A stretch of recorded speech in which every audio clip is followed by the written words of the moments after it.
So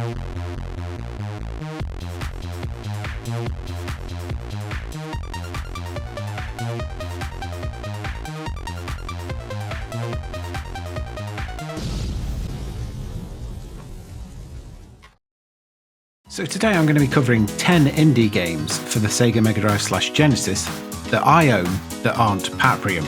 I'm going to start with Oh Mummy Genesis. This was my second ever indie title.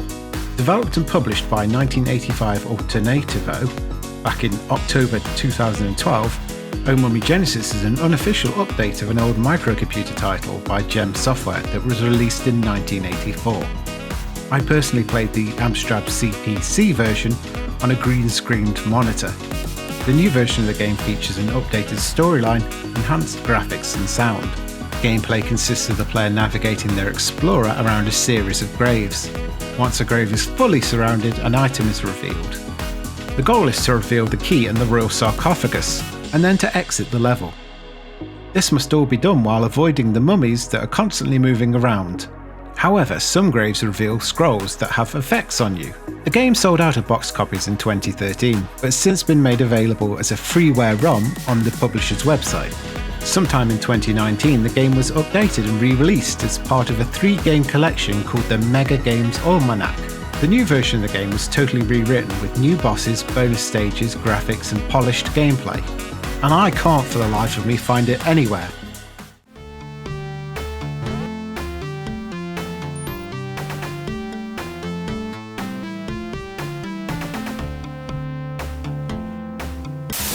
So next up we have Day Trip by Tia, or Assembly as she's known online. This is someone whose tech demos on the Mega Drive I've been following for at least 10 years.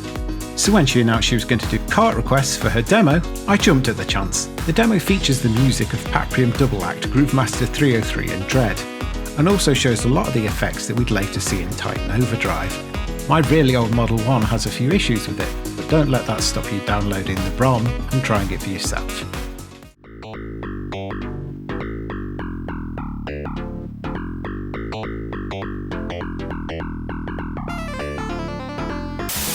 Next up we have Zooming Secretary. I picked this up in around 2018. It's published by PlayOn Retro, who I have to say have some very nice packaging, on par with a certain other company who shall not be named. The game was initially developed by Jack Noldor before being finished off by Mun, or Moonwatcher as he's known on Twitter.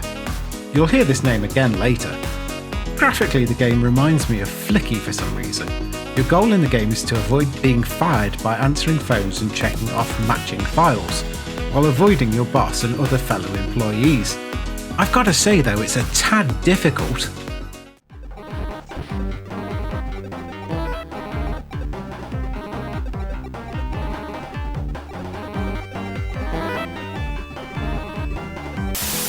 It would be an absolute travesty for me not to mention Tanglewood in this video. The incredible work of Matt Phillips and Big Evil Corporation. Tanglewood is a puzzle platformer and is one of those games that you sit down to play for a short while and end up playing for hours. And as an art form, this game does some incredible things, not only with the graphics but with the music and PCM audio. It uses it to shape a very atmospheric game that is not something I'm used to finding on the Mega Drive very often.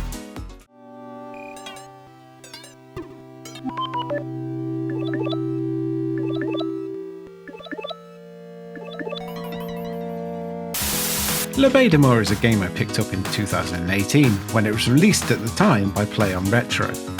Originally created by Loka Melito and Grisor in 2010, the game was later ported to the Mega Drive by Mun.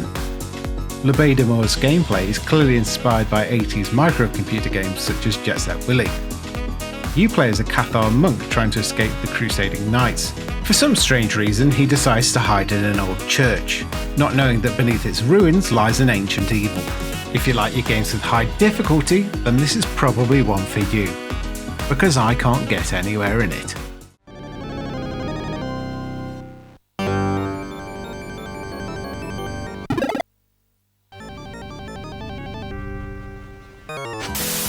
Next up we have Tanzer, which was an outrageously under-supported Kickstarter during 2019. The game is possibly one of my favourite homebrews. and is described by its creator as a horizontal scrolling full-on hack and slash platformer, with design influences taken from games such as Strider and animes such as Guyver. The game features 8 levels with 5 sub-stages per level, each set in a different environment such as the Old West, Ancient Rome and flying pirate ships, to name just a few. All stages have sub-bosses and end-of-level bosses, and overall I think it's a pretty good package.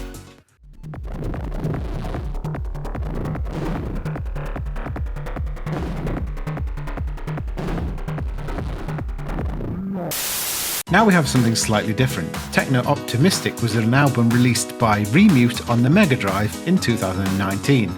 I was one of the first people to buy a version of this and only got a cart. Boo! The album features a selection of techno tunes using the Mega Drive sound chips, which we won't play here due to copyright, but it also features a very nice tech demo by Kabuto and Exoset, which is comprised of an animation drawn via vector coordinates. It's not real 3D, unfortunately. Think of it more as a fast streaming full motion video, which is literally being drawn as you watch it.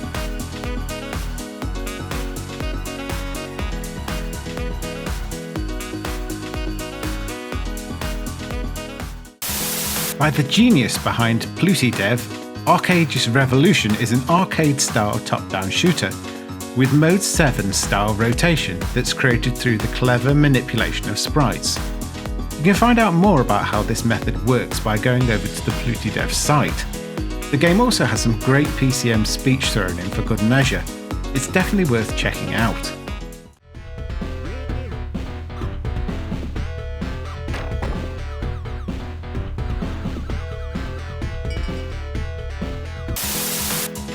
Studio VT's Papi Commando Second Blood is the official sequel to the 2016 original by those guys who seem to love melons. Your goal is to help Papi find his beloved Como Strat, alone or in co-op mode with his wife, Mammy Commando. You'll fight against the C++ forces through more than 100 missions across 10 stages until you finally battle with the infamous Colonel Break Your Face. So with the sales spiel aside, I actually played this game a hell of a lot, and while I was capturing it, I played it far too much, and that's why this video is late out.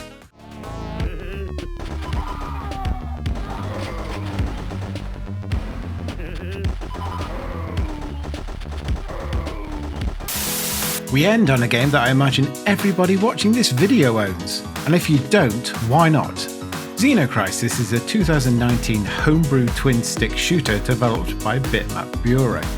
Similar to arcade shooters such as Smash TV, it's a beautifully put together game with great graphics, music and sound, featuring the musical talents of Savage Regime, who if I save up enough pennies for, maybe I can bribe to do a song for one of my games. I have a feeling he'll probably tell me to sod off, to be honest.